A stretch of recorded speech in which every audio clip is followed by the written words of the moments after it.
ወድን ጓልን መሓዝ ትኾኑ ይኽእል ዶ ኢሎም ቀጻሊ ክካቶ ይሰምዕ ነይሮም።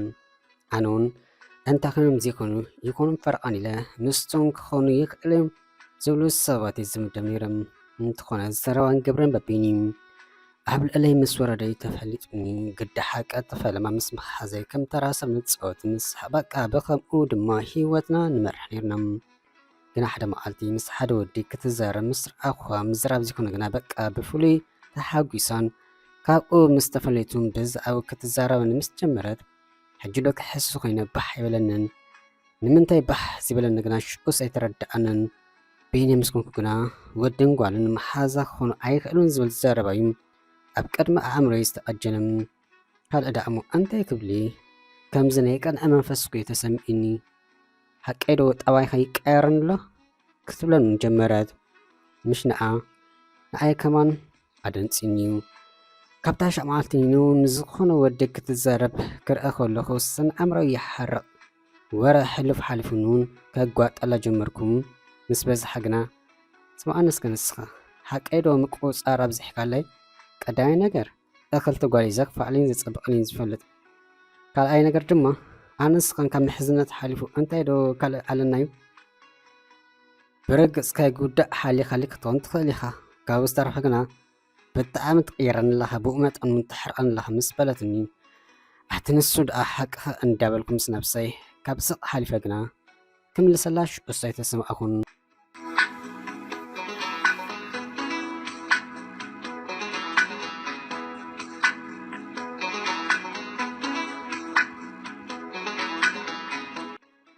መሊሳ ሓደ ግዜ ክልቴና ንፈልጦ ሰብ ኣዚኣ ፈሊትን ፅብቕቲ ምዃነ ከምዚ ነገራ ምስ ነገራትኒ ከመይ ብሓንሳእ ረሲና ኣይትሕተቱኒ።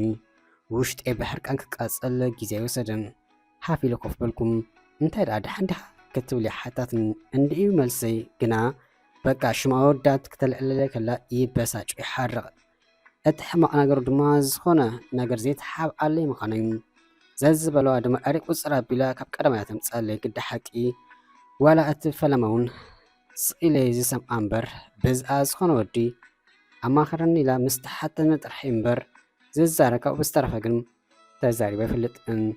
ንሳ ግና ይመልሰላ ይመልሰላ ብዝኣ ኩሉ ሂወታ ሓንቲ እኳ ካየተረፈት ቀፃልያ ትዕለኒ።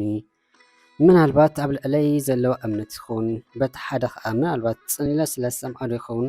ጓል ፅኒሉ ዝሰምዓ ወዲ ክትፈቱም ኣተ ክበሃል ይሰምዒሙ ምናልባት ንሱን ከም ተወሳኺ ይኸውን።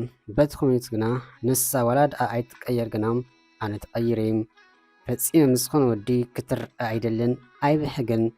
ስቂለ የንፀርፅር ሓፂር ሓፂር ድማ ይምልሰላ።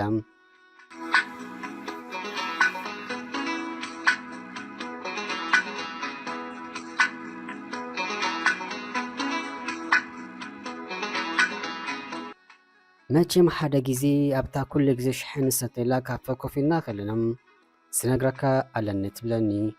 ሓረ በልኳ ብዙሕ ከይተገደስኩም እቲ ኸማን ደጋጊሙ ንፍቕሪ ዝሓትት ንወዲ ይሕሞንስ በልኩ ከምዛ ብዙሕ ኣድሕቦ ክሓብኩ ክሰምዓ ዘይፅናሕኩም። እንታይ ደኣ ማዕርክ እንድኦ ሰንቢድካ የማን ፀጋም እንዳቅባሕባሕቲ እያ ተዛሪባ ሓቂያ ሰንቢደ ድምፀይ እውን ኣዊሉ ሰብ ረብሽኸውን ግና ንሱ ጉዳይ ነበረን ጥራይ ቀፂሉ ዝመፅእ ቃላት ዝፅበ ነይሮም ግና ኣይተዛረበትን ፅኢላ ስቕ መበሊኣ ኣብ ሞባይላ መልእክቲ ስለዝኣተወ ትርእዮ ስለዝነበረት እዩ። ቀፅለባ በልኩ ኣመናት ሓንቲ ከም ሽኣ ከማን ተሓንቲ ኣይፈልጥን። ሓቀይ ዘፈተወ ወዲ እንዲ ምስ በለትኒ መናት በልኩዋ እቲ ሓቂ እንዳፈለጥኩም ሕጂ ዶ ክሕሱ ኮይኑ ካብ ጠባይ ኣይትበል መልክዑ ዝወፁ የብሉን ማለት ምስ በለትኒ እዋ ሓቂ ይሕሞ ንሱ ምስ በልክዎም በቃ ንሕትኡ ተቐቢል እዩ። ንሱ ኸማን መልእክቲ ሰድለይ ፀኒሑ ድሓር ንራኸብ ክብል ኢላ ዘረብኣ ከይወድአት ከላ ኣነኸ በልኩ ብዘይ ልበይ ማለት በለትኒ ብዝተሓወሰ ስምዒት። ማለት ደኣ ኣነኸ ሕጂ ክኸይድ ዝበልክኒ መሲሉኒ ኮይ ንኣይ ገዲፍኪ ማለት የበልኩም። ኣቱም ሰባት ፍትወት ነይርኒ ማለት ድዩ። ከመይ ውሽጢ ሕርሉ ኣይትሕተቱኒ ፈፂመ ኣይተሓገዝኩላን ናይ ብልበይ በቃ ኣይተሓገዝኩላን። ገፀይ ንዕለቱ ክቕምስል ግዜ ኣይወሰደን።